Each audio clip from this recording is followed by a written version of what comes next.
राम का अवतार होना मानो आदर का अवतार होना, राम का अवतार होना मानो चरित्र का निर्माण होना, राम का अवतार होना मानो आदर संस्कार की परिपाटी को पढ़ना, राम का शब्द लेना मानो मर्यादा में रहना। क्या है राम? कौन है राम? कैसे है राम? कैसा जीवन रहा मेरे राम का? जीवन में अगर त्याग सीखना है, जीवन में अगर जीवन जीने का ढंग सीखना है तो कभी राम को पढ़िए आप, राम को पढ़िए आप। जिसने राम को पढ़ लिया उसने जीवन में आराम को पा लिया है। जिसने राम को पढ़ लिया उसने जीवन में परिवार को समझ लिया है। जिसने राम को पढ़ लिया उसने त्याग को समझ लिया है। जिसने राम को पढ़ लिया उसने शासन को समझ लिया है। जिसने राम को पढ़ लिया उसने चरित्र का निर्माण कर लिया है। जिसने राम को पढ़ लिया वो मर्यादा में बंध गया है। जिसने राम को पढ़ लिया है उसने जीवन में वनवास को भी पढ़ लिया है। जिसने राम को पढ़ लिया है वह जीवन में सनातन को समझ सकता है। साहब, राम को पढ़ोगे जीवन जीना सीख जाओगे। क्या है राम? क्या दशरथ पुत्र राम है? क्या दशरथ पुत्र राम है? क्या कौशल्या के प्यारे राम है? क्या अयोध्या के राज दुलारे राम है? ना ना, सिर्फ दशरथ पुत्र राम नहीं है, सिर्फ कौशल्या की आंखों के तारे राम नहीं है, सिर्फ कैकेयी के प्यारे राम नहीं है, अयोध्या के दुलारे राम नहीं है। इस सनातन पर शासन राम है। इस सनातन पर शासन राम है। इस भगवा का अभिमान राम है। इस मर्यादा का नाम राम है। इस चरित्र के निर्माण करने वाले पुरुष का नाम राम है। क्या है?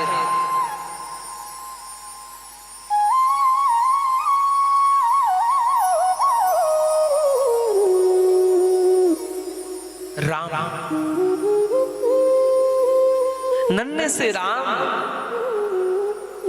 आज कौशल्या की गोद में खेल रहे हैं। नन्हे से राम आज कैकेयी की गोद में खेल रहे हैं।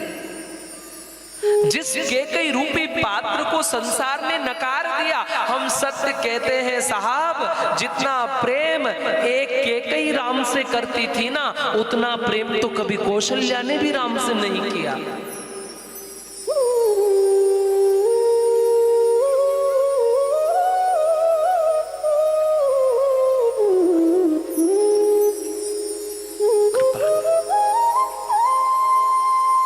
एक कैकेयी ने जितना राम को आदर दिया, एक कैकेयी ने जितना राम से प्रेम किया, महाराज हम सत्य कह रहे हैं, कैकेयी ने कभी भरत से उतना प्रेम नहीं किया जितना राम से प्रेम किया। बहुत लोग कहते हैं कैकेयी बहुत गलत है। हम एक बात कहें, अगर कैकेयी राम के लिए 14 वर्ष का वनवास नहीं मांगती तो रामचरित्र मानस में था क्या? बताए, कुछ था क्या? क्या था? कुछ नहीं है। एक काम करो, रामचरित्र मानस से राम जी का जन्म, राम जी की बाल लीलाएं, राम जी का विवाह यहां तक लिख दो और उसके बाद जो बीच में लिखा है वो सारा हटा दो। क्या है रामचरित्र मानस में? जो है वो तो वनवास है।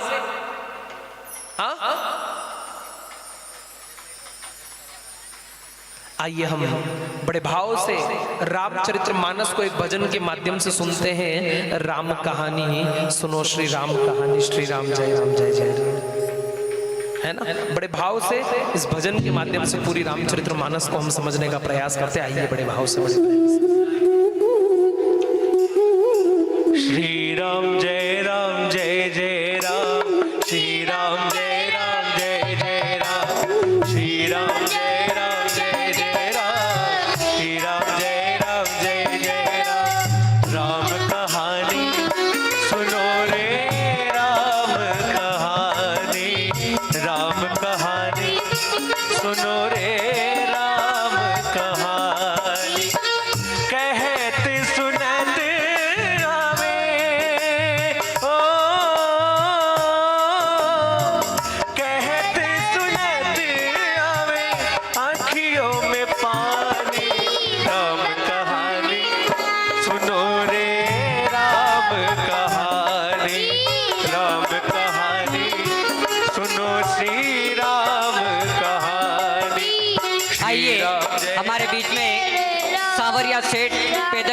संघ पधार रहा है। आइए व्यासपीठ तक पधारिए।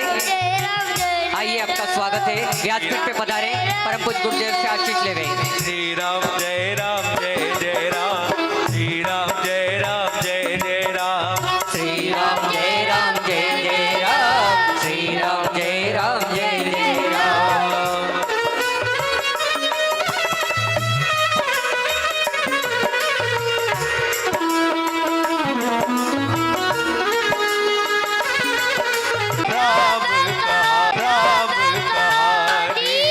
राम कहानी सुनो, श्री राम कहानी।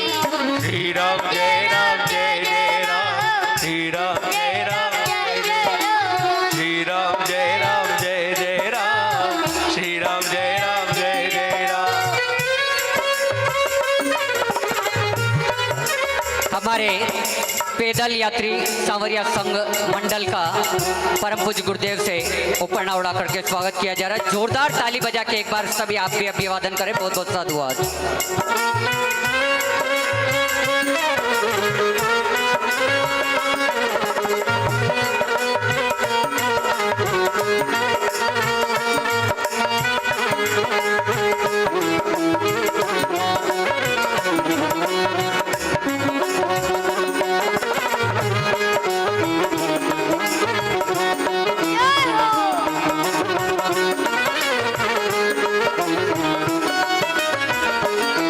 शिव धनुष भंग प्रभ करके ले आए सीता वर के, शिव धनुष भंग प्रभु करके ले आए सीता हर के।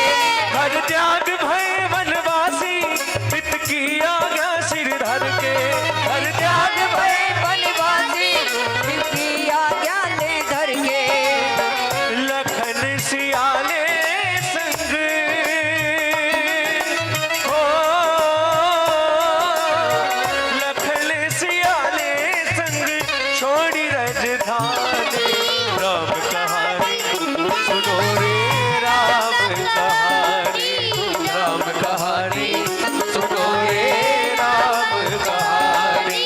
श्री राम जय राम श्री राम जय राम श्री राम जय राम श्री राम जय राम जय राम।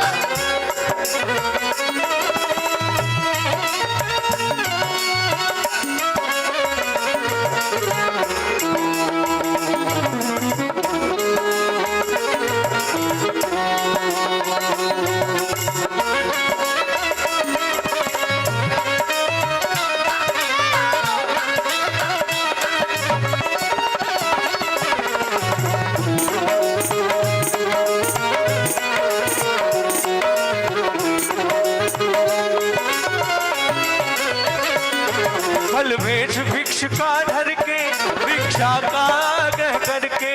फल भेष भिक्ष का धर के, भिक्षा का आग्रह करके। उस जनक सुधा सीता को छल पल से ले गया हर के। उस जनक सुधा सीता को छल पल से ले गया हर के। बड़ा दुख पावे राजा हो,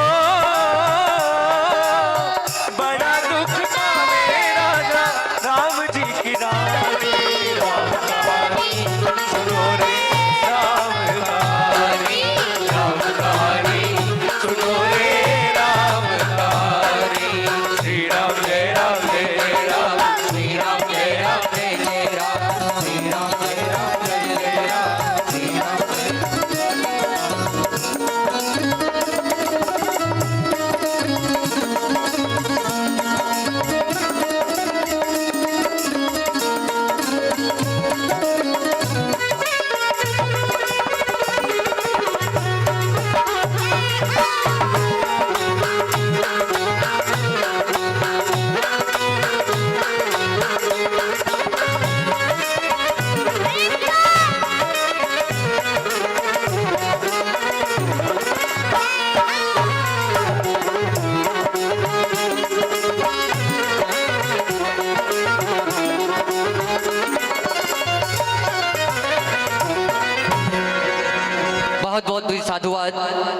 सांवरिया सेठ पैदल यात्री भक्त मंडल, आपका स्वागत हमारे समिति के पदाधिकारी भी नीचे पंडाल में कर रहे हैं। बहुत बहुत साधुवाद।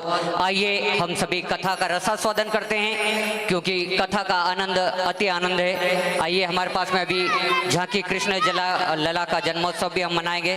आइए व्यासपीठ पे चलते हैं और कथा का रसास्वादन करते हैं। साधुवाद।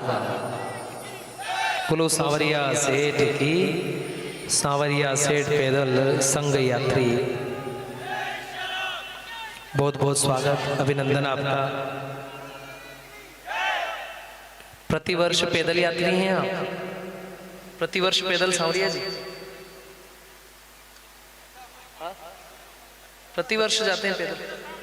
वाह, क्या बात है। राम जय जय सिया राम। बोलो सांवरिया सेठ की जय हो। बोलो सांवरिया सेठ की जय हो। हमारा सेठ, सांवरिया सेठ, हमारा सेठ, सांवरिया सेठ, आपका सेठ, सांवरिया सेठ, हम सबका सेठ। सांवरिया सेठ। बोलो सांवरिया सेठ की जय हो। कृपानाथ। राम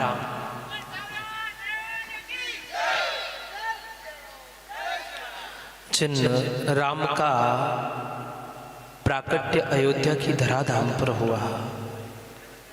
कौशल्या से ज्यादा आज राम कैकई की गोद में खेले। नन्हे से राम, मेरे राम का नामकरण संस्कार हुआ और आज मेरे राम थोड़े बड़े क्या हुए, विश्वामित्र जी मांगने पहुंच गए। विश्वामित्र गुरु जैसे दशरथ जी के पास मांगने पहुंचे। दशरथ जी कहने लगे, विश्वामित्र जी आप कहे ना प्राण दे सकता हूं, राम नहीं दे सकता। आज राम कह रहे, पिताजी मेरा जन्म अयोध्या की 4 दीवारों में कैद होने के लिए नहीं हुआ है, मेरा प्राकट्य धर्म की स्थापना के लिए हुआ है, मेरा प्राकट्य प्रजाओं के पालन के लिए हुआ है। मैं सिर्फ राम आपका नहीं हूं, मैं राम पूरे संसार का हूं। आज मेरे राम विश्वामित्र जी के साथ में यज्ञ की रक्षा के लिए चल पड़ते हैं। आज मेरे राम यज्ञ की रक्षा के लिए चले, यज्ञ की रक्षा करी, ताड़का का उद्धार किया, अहिल्या को तारा। गुरु विश्वामित्र जी के आश्रम पर रुके। प्रातः काल ब्रह्म मुहूर्त में पुष्प तोड़कर लाए।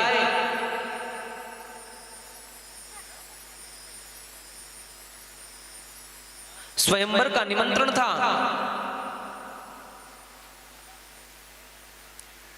स्वयंवर में जाने की जब चर्चा हुई, विश्वामित्र जी कहते हम लोगों का स्वयंवर में क्या काम है? तब राम कहते हैं, क्यों कह रहे हैं राम? क्योंकि जब पुष्प तोड़ने के लिए जनक की बगिया में गए ना, तब मेरे राम ने जनक दुलारी को देखा। राम देखे सिया को, सिया राम को, चारों अखिया लड़ी की लड़ी रह गई, माता सीता खड़ी की खड़ी रह गई। कृपानाथ मेरे राम ने मन ही मन में जानकी जी को पाणी ग्रहण कर लिया, मां जानकी जी ने मन ही मन में राम जी का पाणी ग्रहण कर लिया। आज कृपानाथ, आज राम कह रहे हैं गुरुदेव से, गुरुदेव हमको भी चलना चाहिए यज्ञ में। धनुष यज्ञ हो रहा है, स्वयंवर हो रहा है, हमको भी चलना चाहिए। विश्वामित्र जी कह रहे स्वयंवर में संतों का क्या काम? तो कि नहीं नहीं, संतों को आशीर्वाद देने चलना चाहिए। पर चलना चाहिए, चले राम।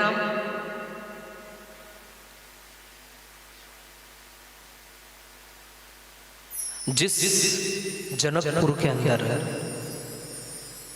स्वयंवर रखा, वहां पर देश के कोने कोने से ऐसे ऐसे महान महान योद्धा बैठे हुए हैं, जिनके सामने मां जानकी जब राम जी को देख रही है ना, तो बहुत छोटे लग रहे हैं, कोमल से,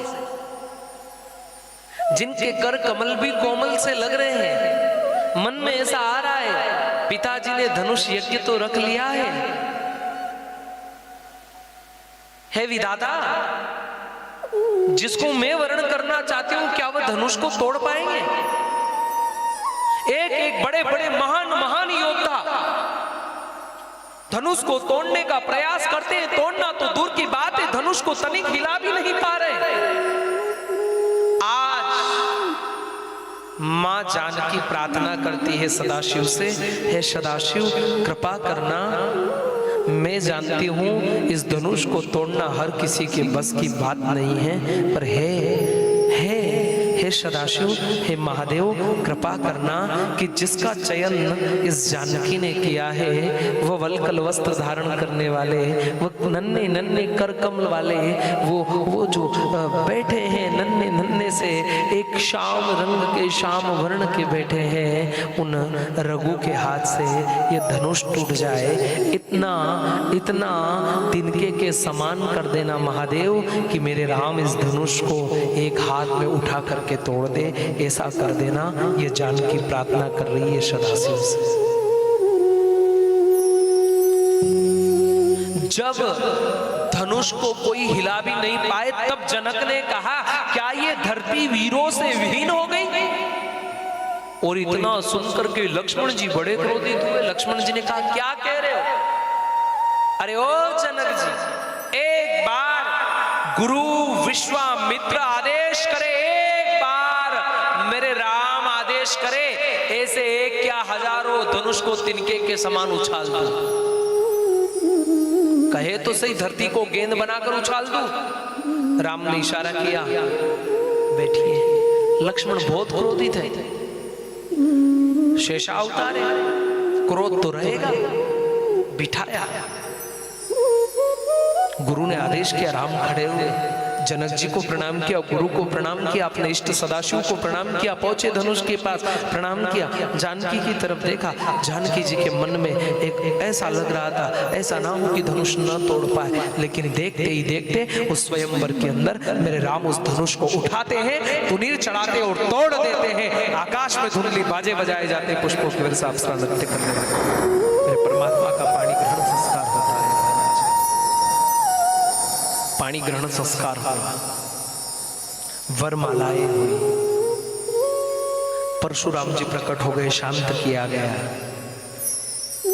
समय का थोड़ा अवरोध है, रामचरितमानस वहां तक पहुंचानी है, समय भी हो गया है ना। गाड़ी सुपर फास्ट चलेगी, थोड़ा प्रसंग पे ध्यान देना, स्पीड में चलेगी, क्योंकि रामचरितमानस का वैसे ही कथा में वर्णन बहुत कम है, बाकी अलग से तो बहुत है। यूं देखे तो लोग कहते 9 दिन में पूरी हो जाए, हम तो कहते रामचरितमानस जन्म जन्म में पूरी न हो, वो ग्रंथ है।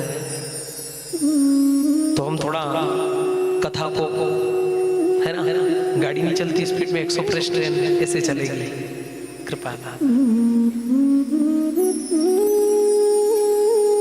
ध्यान दीजिए। कुछ प्रसंग अगर रह जाए तो हम आगे की कथा रहेगी उसमें कहीं ना कहीं सुनाएंगे। ऐसा नहीं कि राम महाराज जी तो राम कथा खा गए, खाए नहीं है ना, याद है, पर वो कहीं ना कहीं समय का विशेष ध्यान रखना पड़ता है, क्योंकि आप भी लंबे समय से बैठे हैं, 11:30-12 बजे से आप सब बैठे हुए हैं।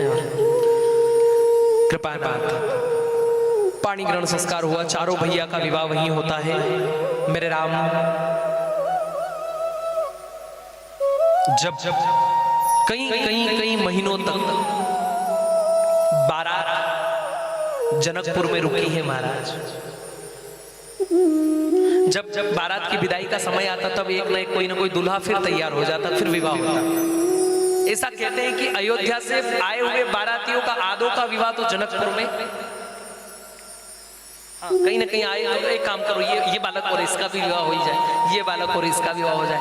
महाराज बारात तो बिन दूल्हे की आई थी, लेकिन बाराती इतने आए और इतने दिन रुके कि रोज नया नया विवाह वहां पर कोई ना कोई होता ही जा रहा था। लेकिन जब विदाई का समय आया,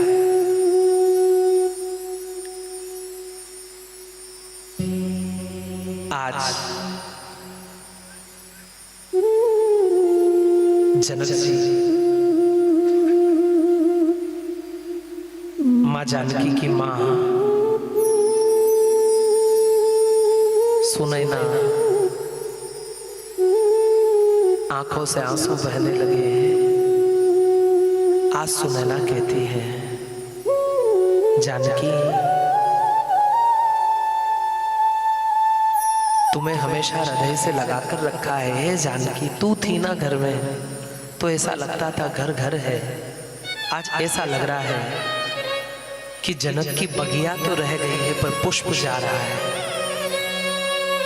है जानकी। आज ऐसा लग रहा है कि जनक की सारी बगिया यहाँ रह रही है और इस बगिया से सुंदर सा कोमल सा एक पुष्प जा रहा है।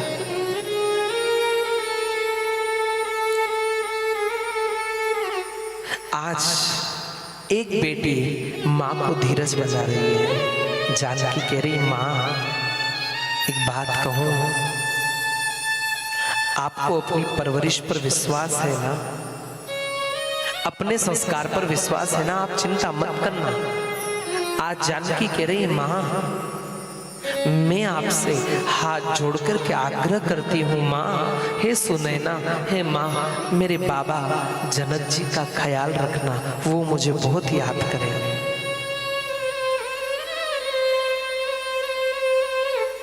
एक पिता का सारा संसार जा रहा है, जिस पिता की, जिस जनक की लाडली जनक दुलारी, जो कभी एक पिता की आंखों से कभी ओझल नहीं हुई है, आज उस पिता से दूर जा रही है। ऐसा लग रहा है जैसे जैसे इन आंखों की सुरक्षा ये निमिष करते हैं, ये आंखों की पलकें करती है। आज वही निमिष रूपी जनक दुलारी जनक जी से दूर जा रही है।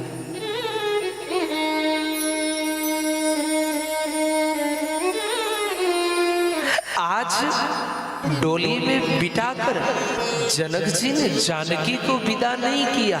ऐसा लगा कि शायद उस विदेही की देह जा रही, उस विदेही की देह जा रही है। सिर्फ बेटी को नहीं, आज संस्कार को विदा कर रहे हैं, बेटी को नहीं, उस आंगन की किलकारियों को विदा कर रहे हैं। रो रही है जनक दुलारी। आज दशरथ जी जनक जी को क्या कह रहे हैं, है जनक जी आप चिंता ना करिए, आप विश्वास रखना, मैं आपके घर से सिर्फ एक बहू नहीं, मैं आपके घर से एक बेटी को ले जा रहा हूं। आप चिंता मत करना, मैं आपको वचन देता हूं, आपकी जनक दुलारी को उस अयोध्या की धराधाम पे तनिक भी दुख नहीं आएगा। क्या पता दशरथ को कि जिस पिता को वचन देकर ले जा रहे तनिक दुख नहीं आने दूंगा, उस जानकी को 14 वर्ष का वनवास भी देना पड़ेगा, ये विचार दशरथ ने भी नहीं किया। पिता अपने आंगन से एक बेटी को विदा नहीं करता है, पिता अपने आंगन से अपने कलेजे के टुकड़े को विदा करता है। कौन समझे उस पिता की पीड़ा को, कौन समझे उस माँ की पीड़ा को, जिस आंगन में बेटी को पाला है, जिस आंगन में बेटी को बड़ा किया है, एक क्षण भर में वह आंगन पराया सा हो।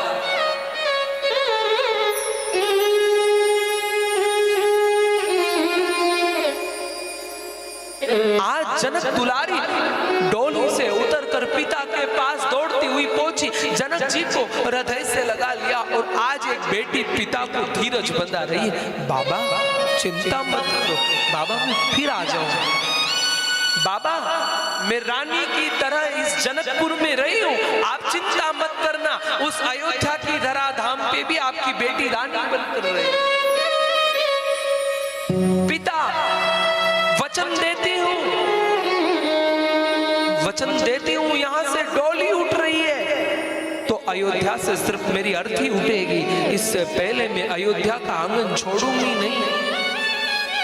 पिता आपको कभी कलंकित नहीं होने दूंगी, पिता आपका आपका नाम कभी खराब नहीं होने दूंगी। पिता चिंता मत करना, इस जानकी के साथ सिर्फ जानकी नहीं, इस जनकपुर की लाज है, और मैं आपको वचन देती हूं कि इस जनकपुर की लाज कभी जाने नहीं दूंगी।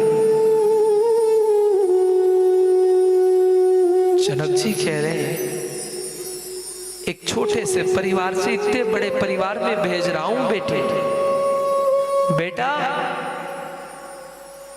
अयोध्या साधारण नहीं है, अयोध्या विश्व का गौरव है। बेटा, जीवन में छोटी छोटी चीजों को भूल करके आगे बढ़ जाना। बेटा, अयोध्या में कभी तुझे दुख नहीं मिलेगा, इस चीज को मैं जानता हूँ, क्योंकि अयोध्या में जहाँ पर राम विराजित है वहां पर कभी किसी चीज का दुख नहीं हो सकता है। पर किसी कारणवश कोई शब्द मिल जाए ना तो स्वीकार कर लेना। आज जानकी कह रही है, चिंता मत करो बाबा, मैं हर चीज स्वीकार करके आगे बढ़ जाऊंगी। मैं आपको वचन देती हूँ, उस परिवार को तोड़ूंगी नहीं, उस परिवार को हमेशा जोड़ कर रखूंगी। ये वचन आज एक जनक दुलारी जनक को देकर जा रही है। जब भी पिता बात होगी ना, हम आपको वचन देते हैं जनक जी, जब भी बात होगी ना तो सबसे पहले किसी का नाम आएगा तो इस जनक दुलारी का आएगा, कि त्याग की मूर्ति का नाम आएगा तो जनक दुलारी का आएगा। मैं कभी भी शासन नहीं चाहूंगी, मैं हमेशा प्रजा का पालन करूंगी। पिता चिंता मत करना, शायद इस परिवार को छोड़कर जा रही हूं, लेकिन उस परिवार की बगिया को संभाल कर रखूंगी, आप चिंता मत करना। पिता, मैं कभी परिवार को तोड़ने का कारण नहीं बनूंगी। पिता, मुझे कुछ नहीं चाहिए, आप चिंता मत करना जनक जी। मैं इतना सा चाहती हूं, आप मुझे वचन दीजिए कि मेरे जाने के पीछे आप नहीं टूटोगे बस। ये कैसी कैसी करुणा, एक बेटी की कैसी चिंता है पिता के लिए। लोग कहते हैं मां लिपट कर रोती है, बाप छुप कर रोता है। साहब, बेटी को विदा करना आसान नहीं है, बेटी को विदा करना आसान नहीं है। मां तो लिपट कर रो लेती है, बाप छुप कर रोता है। बाप सोचता है अगर बेटी के सामने मैं टूट गया ना, मेरी बेटी की हिम्मत टूट जाएगी। बाप छुप कर रोता है। साहब, क्या होती है विदाई। गए, जब विदाई हुई ना, डोली में बिठाया, पिता छोड़ने गए। नगर से बाहर पिता छोड़ने पहुंचे, और नगर से बाहर पहुंचे और जब अयोध्या की धराधाम पर बारात लौटी, आज जिस गोद में कौशल्या कभी राम का सिर लेकर के बैठती थी, राम को गोद में लेकर के बैठती थी, आज उस अयोध्या की धराधाम पर मां कौशल्या जानकी का सिर गोद में लेकर बैठी थी। देखना, समझना आप मेरी बात पर, सुनना। रामचरितमानस को आग्रह कर रहा हूं मैं आपसे। आज अयोध्या की धराधाम पर, जिस धराधाम पर कभी कौशल्या राम का सिर गोद में लेकर बैठती थी, जिस धराधाम पर कभी कैकेयी राम का सिर गोद में लेकर बैठती थी, जिस धराधाम पर सुमित्रा कभी राम का सिर अपनी गोद में रखकर बैठती थी, आज वह तीनों रानियां जानकी का सिर अपनी गोद में रख करके रात्रि में बातें कर रही है। महाराज, कैकेयी की गोद में राम सोए हैं, कौशल्या की गोद में जानकी सोई है। कैसा प्रेम है। आज परिवार को, श्रृंखला को जोड़ने का एक प्रसंग सुनिए आप, ये कि आज एक सासू अपनी बहू का सिर गोद में लेकर बैठी है, और दशरथ जी कौशल्या से क्या कह रहे हैं, तीनों देवियों से कह रहे हैं, हे देवी, हमें आप पर पूरा विश्वास है, लेकिन हम एक बात बताएं क्या, हम आपके बिना पूछे जनक जी को वचन देकर आए हैं। आप तीनों देवियां तो घर थी, लेकिन हम जनक को वचन दे के आए हैं कि जानकी की आंख में आंसू नहीं आएगा। तब कौशल्या और कैकेयी कहती है, चिंता ना करिए दशरथ जी, हम आपसे वचन देते हैं कभी भी जनक दुलारी की आंख में आंसू नहीं आएगा। कैसा परिवार है, क्या है रघुकुल, क्या है रघुकुल की मर्यादा। रघुकुल के अंदर नारी का इतना सम्मान।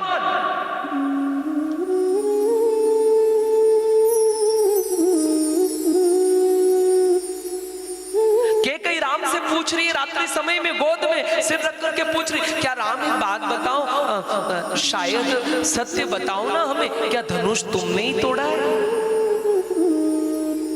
हमको नहीं लग रहा था कि तुम धनुष तोड़ोगे, क्या शिव धनुष तुमने ही तोड़ा है? आज कैकेयी पूछ रही, राम कह रही हाँ मैया हमने ही तोड़ा। कैसा था शिव धनुष? राम कह रहे तिनके समान था, तिनके के समान शिव धनुष था। कैसा अनूठा प्रेम है।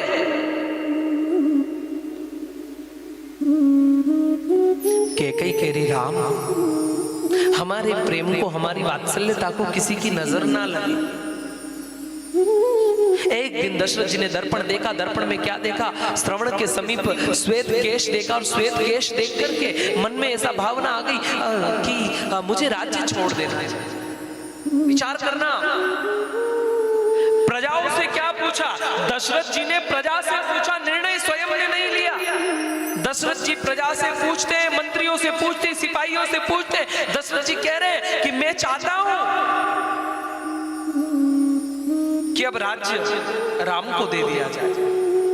मैं चाहता हूं कि सिंहासन पर राम बैठे, मैं चाहता हूं कि राम बैठे। तब मंत्री और प्रजा क्या कह रही है? मंत्री और प्रजा कह रहे हैं दशरथ जी हम एक बात कहें क्या? हम मानते हैं कि आपके शासन में हमें कोई कमी नहीं हुई, आपसे अच्छा शासन कोई नहीं कर सकता है, आपसे अच्छा राजा दशरथ जी कोई हमें मिल नहीं सकता है। लेकिन हे दशरथ, हे राजन, इस अयोध्या की एक एक प्रजा चाहती है, इस अयोध्या का एक एक पत्थर चाहता है, इस अयोध्या का एक एक कण चाहता है, इस अयोध्या की सरयू चाहती है, इस अयोध्या की प्रजा के साथ साथ छोटे छोटे बच्चों के साथ साथ एक एक मात्र शक्ति चाहती है। इस अयोध्या का पत्थर पत्थर चाहता है कि हम इस अयोध्या के ऊपर और इस अयोध्या की प्रजा के ऊपर एक बार राम का शासन देखना चाहते हैं, एक बार राम का शासन देखना चाहते हैं कि राम का शासन कैसा होगा। मतलब क्या कह रही प्रजा? कह रही अगर राम ऐसे हैं तो राम का शासन कैसा होगा? क्या बताएं हम आपको रामचंद्र के मानस। निर्णय ले लिया गया, कल राज्याभिषेक, और कल राज्याभिषेक होगा, ये बात राम तक पहुंची। और राम तक पहुंची तो राम अपने कक्ष से निकलकर सरयू के किनारे टहले। चिंतित है राम। राम काय के लिए चिंतित है? राम इसलिए चिंतित है कि मुझे अयोध्या नहीं चाहिए। ध्यान दीजिएगा कथा में।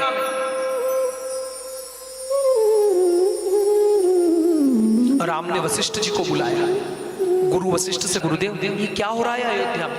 क्या हुआ राम कि निर्णय ले लिया गया है राज्याभिषेक का? हाँ राम ले लिया गया। किसका है? आपका है राम। वशिष्ठ जी से, गुरुदेव क्या मेरा जन्म अयोध्या पर राज्य करने के लिए हुआ? फिर राम क्या चाहते हैं? वशिष्ठ जी से राम प्रार्थना कर रहे रात्रि समय में सरयू के तट पर। ध्यान दीजिएगा कथा में। सरयू के तट पर राम से प्रार्थना कर रहे हैं, वशिष्ठ जी राम से प्रार्थना कर रहे हैं, और राम वशिष्ठ जी से कह रहे हैं, राम कह रहे गुरुदेव मुझे राज्य नहीं चाहिए, मुझे शासन नहीं करना।